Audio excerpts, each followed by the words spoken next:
กำบ่เก่าเฮารักษาสนับสนุนโดยวิทยุเต็มร้อยละปูนและนาบุญเรดิโอบ้านโฮงเจ้าอย่านอนเล่นดาบอย่ากากนมเมียจะแป่งเปียหื้อโจ้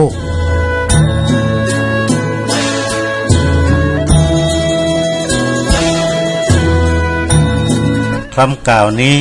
มีความหมายว่าอย่าประมาทเช่นห้ามนอนเล่นดาบพลาดพลั้งอาจเป็นอันตรายได้ง่ายห้ามอมหัวเมียนมเล่นเพราะการเล่นอย่างนั้นมันเกิดมันเขี้ยวขึ้นมาจะกัดหัวนมเมียขาดได้เป็นอันตรายไม่ควรมองข้ามการมีครอบครัวอย่าคิดนอกใจซึ่งกันและกันอย่าได้เผื่อแผ่หัวใจให้คนอื่นอีก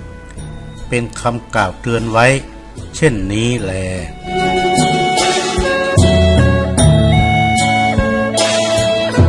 อย่านอนเล่นดาบอย่ากากนมเมียจะแป่งเปียหื้อโจ้